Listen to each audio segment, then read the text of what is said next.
Hello everybody, this is Dr. Novak again. This is one of those videos you have to make that I really don't like making, but I have to make it because you have to know something about the anoxic filtration system, and it could be an upside, but then again it could be a downside to the filtration system that people won't like. And that's something I think that needs to be revealed to people so they understand what they're getting themselves into when they make an anoxic filtration system and a plenum and things like that, like these goldfish here, that it may be something that you really don't want. But because the anoxic filtration system is able to clean water different than other filtration systems, it actually does it better than other filtration system. There also is a big downside that I myself particularly don't really care about this downside of what happens. So anyhow, in this video, that's what's coming up next, is the downside to the anoxic filtration system, and you may or may not like it, but it's something that you're going to have to put up with when you do make an anoxic filtration system like this. It's just, as you can say, maybe the nature of the beast, or should I say, nature calls. And that's coming up next.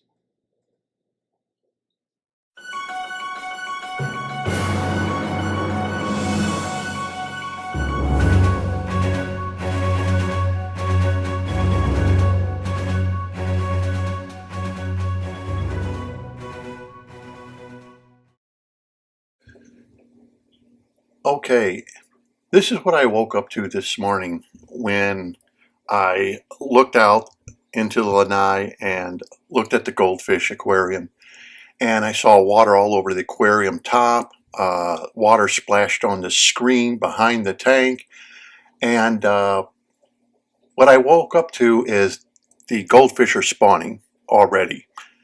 And this to me is a problem. I've already spawned over 254 different species of fish in my lifetime. And every time I make an anoxic filtration system with a plenum, BCB baskets, the angelfish I bought, they spawn. The parrotfish spawn. But as we know, the eggs are going to be no good for the parrotfish. But anyhow, they spawn. The 90-gallon aquarium. They've had spawnings in that because I've even seen the small fry hiding in the moss, where they have poked out for about 3-4 seconds and then run back into the moss. The Amano shrimp with eggs all over the back end constantly. This, of course, is a downside of making an anoxic filtration system to myself, because of the fact of it is, as you can see, that they make a big mess all the time, and the aquarium could turn a little milky, especially with goldfish, and like with ponds, koi especially, the pond will turn all milky and everything from spawning. But this is one thing that I notice with the anoxic filtration system, that every time fish are introduced to it, they spawn. Like I showed you the guy in New York who got the wild discus, and his fish are constantly spawning, his discus are. And even though they're wild, he had 5 of them, and the 3 of them he had to move out of the aquarium because the other 2 were scaring him and pushing them back into a corner of the aquarium, so he had to get rid of those 3 out of the 5 because the other 2 had paired up and started spawning immediately. This even happened to me with my discus in the 50-gallon, which was years and years ago, where 2 of them had paired off and start bullying the other discus, or wouldn't let them eat, and you can tell there was a bit of chasing and all, being cichlets where they had paired off. Well, that's what this is. You're looking at live action here of the goldfish actually spawning, and the other guys are going around eating the eggs off the substrate in the back, but the hornwort there is collecting the eggs. And this is not unusual. To me, I look at it as a downside of owning the anoxic filtration system, because it does manage an aquarium so well that your fish will spawn a lot easier. Every time, and I mean every time I have done this, my fish have spawned constantly with using an anoxic filtration system very shortly after they've gotten into aquarium with one. Now, this has not happened using a conventional filtration system. When I'm talking about even in the old days when I had an under gravel filtration system with gravel sitting on top of it, and you had the big 1-inch lift tubes and this wasn't the case back then. You really had to specialize and try to spawn your fish. But in this case, for some reason, using an anoxic filtration system, as you can see here, the goldfish are already spawning in the aquarium, and this is not unusual.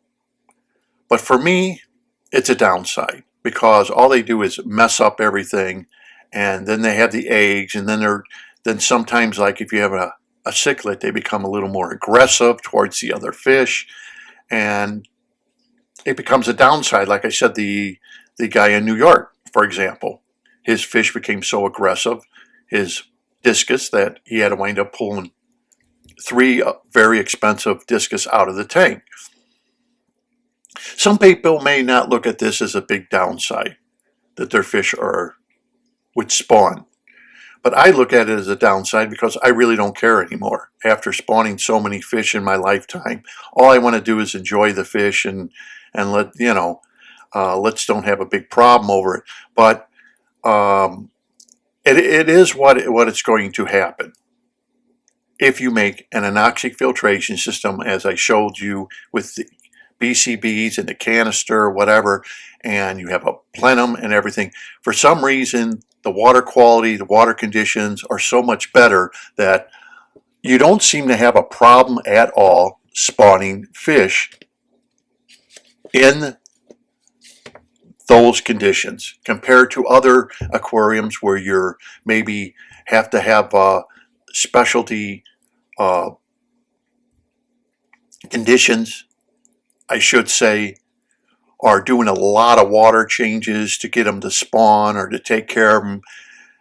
This is just the opposite when you make an anoxic filtration system. It does something with the aquarium water and everything that really makes the fish want to spawn. And every tank I set up, the 20-gallon, fish spawn in that. The 90-gallon, fish spawn in that. Here, this 40-gallon, goldfish are spawning in this one. It's just a constant thing that happens. And I've only had these fish for, actually, I got them Wednesday, and here it is Tuesday. So it hasn't been,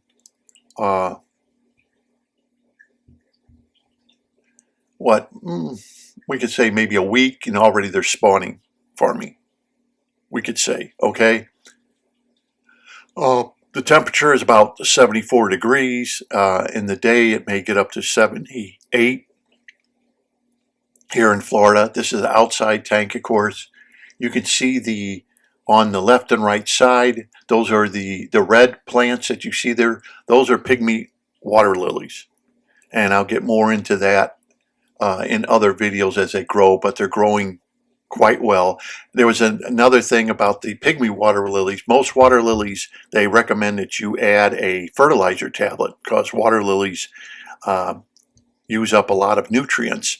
But in this case, when you use a plenum, or if you make a BCB basket, a big one for your pond, you don't need to add a fertilizer tablet to water lilies, and they grow perfectly fine. As I've showed you in other videos, all the water lilies that I've showed you in an anoxic filtration system were grown without fertilizer, because the clay is attracting ions which the plants need. And these plants are, well, as you know, they're only a little over a week old, and look how much they have grown, and they will grow a lot more and create beautiful flowers for the aquarium and everything. But I thought I would do this video because of the fact remains that this is a downside for me, that the fish that I have always made one of these aquariums for you, and every time I put fish in the aquarium, they spawn within a short period of time, very short period of time.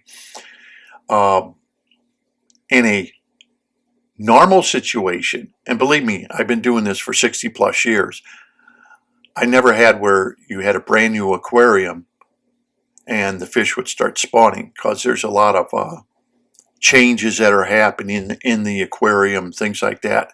And here we have another spawning going on. So I wanted to make this video for all of you. If you're going to have goldfish, really, I urge you to make an anoxic filtration, to make a plenum, make BCB baskets. It makes a big difference in the fish's lives, the goldfish's lives. Like I said in the past, I tried everything I could with goldfish. I even tried wet dry filters. I tried sand filters. I tried under gravel filters. I've tried trickle filters. I've tried everything to keep goldfish healthy and alive, and it just was not successful. And when I watch these videos of people who have sponge filters and they're trying to keep goldfish because they cheaped out, I mean, that's the only thing I can say. It's just like what you learn with sand. People buy sand because it's cheap. Well, they cheap out because they see these videos and people are using sponge filters for their goldfish. You know, you're only asking for trouble. You're only asking for a tank of death. And like I said about the young lady who did a video and she explains about her fish. There was another thing I saw in one of her videos where she got all her goldfish wiped out because they had dropsy. And then, well, you know, then you're listening to this, and she's sending the samples out to university in Florida, and basically everything's dying of dropsy. Then the red flag went up. She said, oh, the same thing's happening to my discus. And she's trying to explain that maybe they cross-contaminated. Well, if the discus had the same kidney problems as the goldfish, they would have developed dropsy also, but they didn't. Discus, if they're not eating, it's usually bad water quality. Because if you take the guy in New York and myself and stuff, we made an anoxic filtration system. You don't have any problem with discus eating. That's the least of your problem and getting sick. So once she said that in the video I was watching, I realized you have more problems. You have a water quality problem, first of all, that have stressed your fish out. And this, the university found out there was no bacteria infection. So whatever happened stressed your fish out enough that the disease spread throughout your entire system and affected all the goldfish. So I wanted to bring that up, that water quality and goldfish walk hand in hand. In fact, I would have to say that if there's a real hard fish to keep out there, it's goldfish. Unlike a lot of people say goldfish are easy. And there's a lot of red flags to look for when people have goldfish. One is, are they real tiny? Two, look at their tank. Do they keep changing the goldfish? Do they keep adding goldfish? Do their goldfish keep dying? One day you look at their tank and they have so many goldfish in. Next time they have a video, it's like, well, where did the other goldfish go that you had in that tank? Because a lot of people who are doing these videos, their goldfish aren't doing well, and they keep buying new goldfish constantly, like this woman was, because of their water conditions. And the only ones who are the most successful that I have known in the past are people who had a constant new water source going in for goldfish. One guy in Chicago I knew, his water was being exchanged 24/7 in his goldfish aquarium, because a long time ago they used to make an automatic water changer where it would suck out water and put in brand new water constantly. The device, though, didn't really go over very big because who can afford to constantly exchange water out of an aquarium 24/7? But in his aquariums, he did. And he just paid the price for the Chicago water, whatever it was. And 24/7, his water was being exchanged. We can't afford to do that. We can maybe do a water change, once a week, once every 2 weeks, once a month, changing water every single day. But like I said, I was not very successful with goldfish until I came up with the anoxic filtration system. Then the rules changed and I stopped losing fish and stopped having sick fish, because the same thing used to happen to me. And then the goldfish would eventually get sick and die.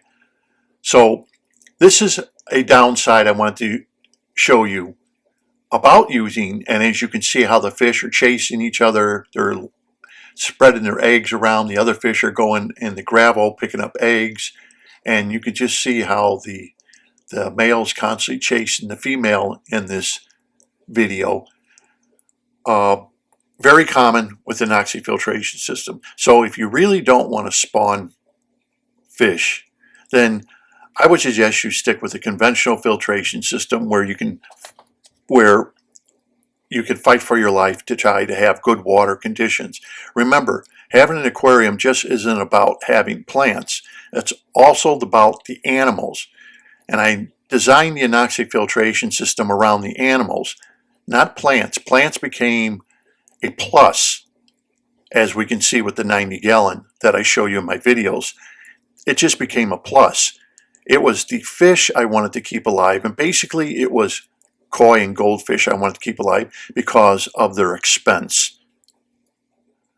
So that's enough for this video. I just want to show you that the downside is, as you can see, is spawning when you make a plenum with anoxic filtration. Oh, one more thing I want to bring up, and this is something I don't like bringing up, but I have to bring it up.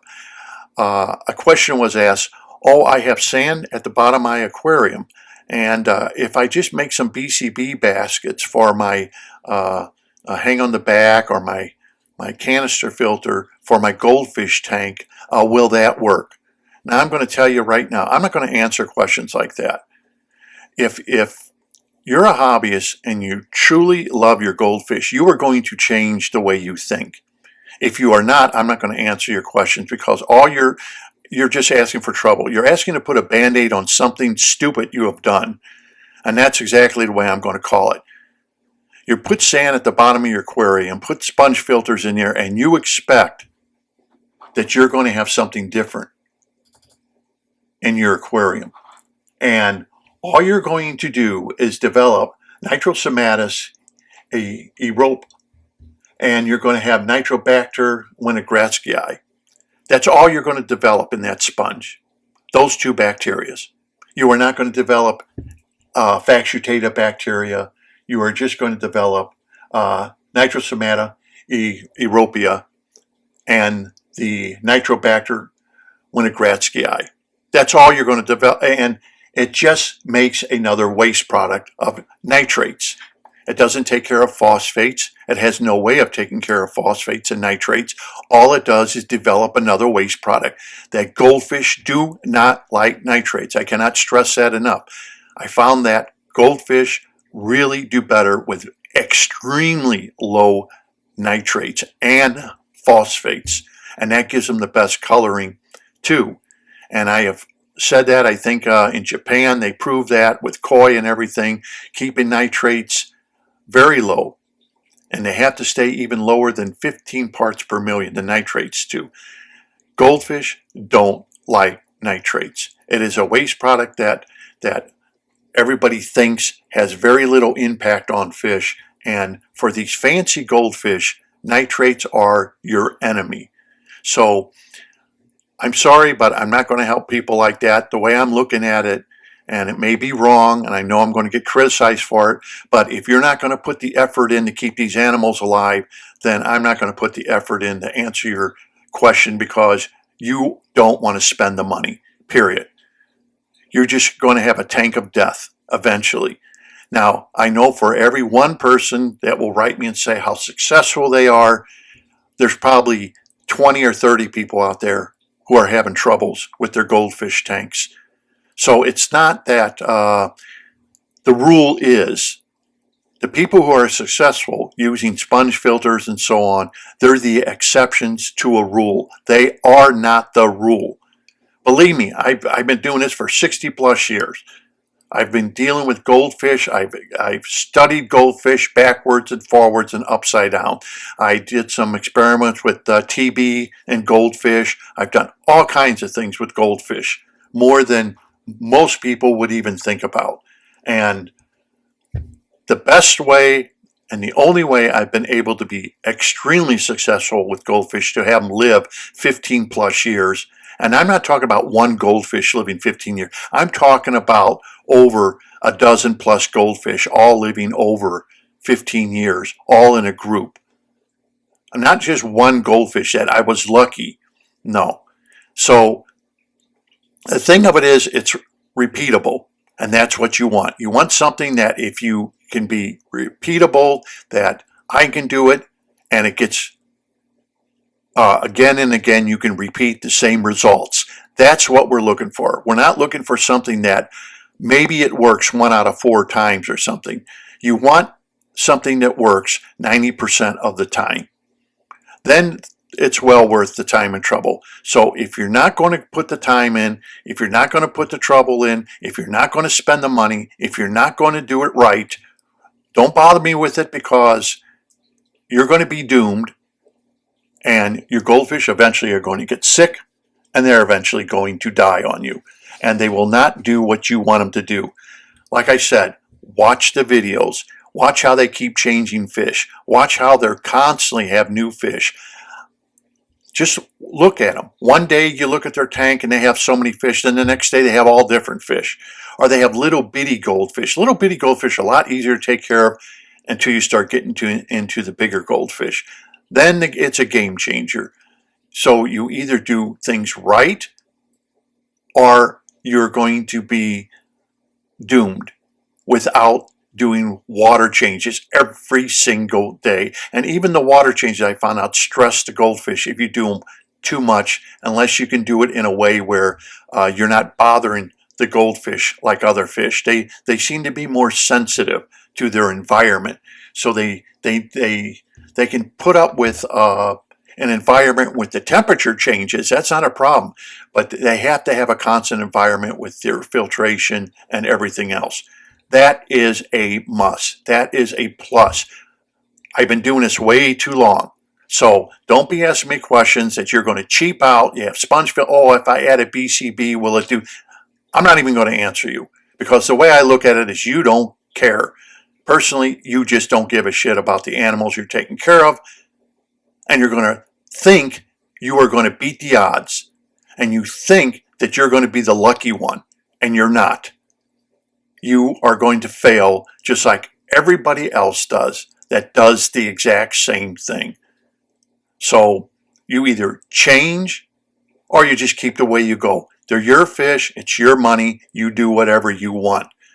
But this is the only way I've been able to keep goldfish alive for years and years and years, is by using an anoxic filtration system, a plenum, and using BCB baskets. It's the only way I've been able to do it. But if you have a better way of doing it with less work, you let me know. Or the only other thing I can say is invent a better filtration system than I have. Until next time, this is Dr. Novak. Thank you for watching.